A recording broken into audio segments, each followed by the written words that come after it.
quickly a narrative can shift. See, Dan knows me too. And Shedeur Sanders did just that on Friday night in his first preseason game against the Panthers. Shedeur went 14-23 for 138 yards, throwing 2 TD passes, 0 interceptions, and added 19 yards on the ground. He showed poise and composure. Stephen A. Smith, how much stock are you putting into Shedeur after that first preseason performance against the Panthers? No more stock than I had for him before the game. I'm one of those people that I believe that he should have been one of the top 2 quarterbacks picked. I certainly don't believe he should have fell to the 5th round.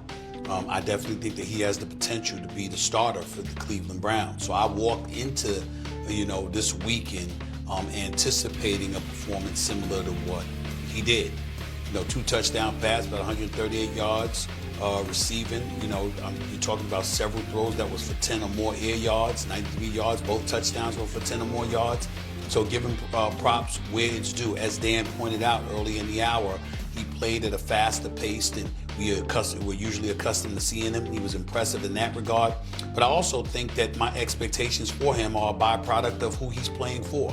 Remember, he came in here as a QB4. Well, who were the 1, 2, and 3s? Joe Flacco, Kenny Pickett, and Dylan Gabriel? Give me a break. He damn right he can compete for the starting job. We all know that Joe Flacco is a security blanket. He's somebody that you can come in, you can bring in at any given moment if things are falling apart, injuries or whatever, and he can come in because he's a veteran that's been around for quite a long time and he can do the job. He's proven that a couple of years ago. He's proven that because he's won a Super Bowl championship. So we look at it from that standpoint. Dylan Gabriel, well, a lot of people didn't believe that he was better than Shedeur Sanders in college. Why would we think he's better now? And don't get me started with Kenny Pickett. I wish him well. I'm glad he's in the National Football League, but he's a career backup. That's how he's perceived as. We don't know that about Shedeur Sanders yet. So my expectations for him were to see what I saw, especially since it was going up against the Carolina Panthers. I know we don't want to pay attention to the competition, but Carolina Panthers are the Carolina Panthers with their starters. So when we get to the 2nd and 3rd strings, what you think I'm going to think of them? And by the way, their starters played the first 2 drives. So I just look at it and I say, hey, I'm pleased with Shedeur Sanders, but I'm not going to sit there and act surprised. I think the brother can play. And all I think he did was remind everybody, yeah, I can play. You might need to think about me a little bit. The Browns should get Shedeur Sanders starting reps versus starting defenses this week. I don't know who they play in week 2, but he should get reps against the starting defense. Because there is a point, I understand your point, Stephen A., of it didn't happen against a ton of Carolina starters. I do believe that they played them some, so we saw them a little bit early on. But if I'm Cleveland, and I haven't watched camp, but I've read all the reports, and I've seen everything said, and everything out of camp is like he's been very impressive. And then I watched the game, and I just watched how he operated in the game and played and executed and saw things pre-snap and post-snap and moved and threw it. I want to see it against starters because there's just increments that you just want to check off and box off. And he's done it in OTAs and minicamp, and then he's done it in training camp, and now he's done it in preseason 1 with backups versus backups for probably the majority. The next increment is that. And so if I'm the Browns, I'm setting practice up this week where he's going against our starting defense, and I'm going to challenge him. I'm going to Jim Schwartz, our defensive coordinator, going, send some pressures his way. Let's get Denzel locked up on our number 1 receiver. I want to make this difficult for Shedeur Sanders. I want to see how much he can grow this week. Because the stock, how much stock are you putting into the performance? I think he was 13-24 or 14-23. There's 3 drops as well. There's a throwaway or 2. So for everything that was presented to him, played fast, comfortable and controlled, pre-snap communication, I can't put much more stock into it than what it is. He played phenomenally. And I want to see it now versus something different and greater. Stephen A., can we get to the good stuff here? Because this is what I want to know. The preseason's cool, but I want to talk about the regular season. Do you see a way for Shedeur to start week 1? Yeah. That he continues to improve if what Dan says come to fruition and he gets, some reps with the first unit and he continues to show improvement. Yeah. Because what are your choices? Deshaun Watson is out, his $230 million guaranteed. He's hurt, so he can't play. Flacco is a security blanket and a safety valve in case things don't go wrong. So who are you competing with after that?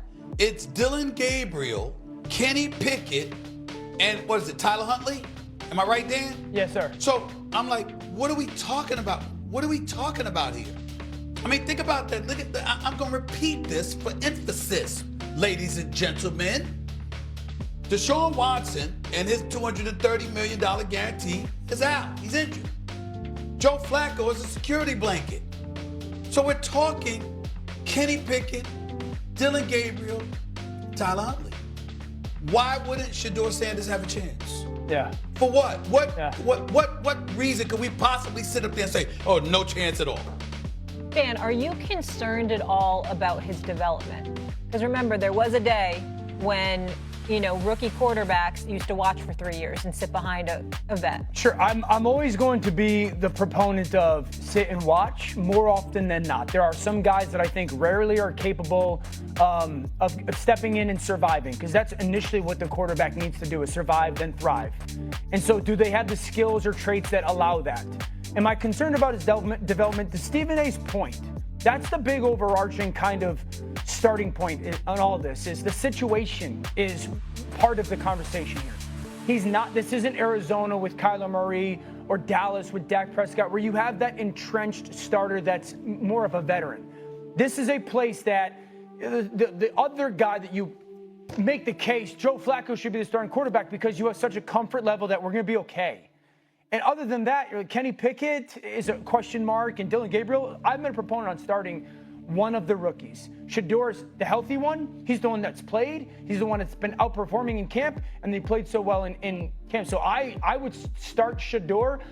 The way I say it is, you got to prove to me you can't do it. You got to prove to me that you can't, and that's what this would be about.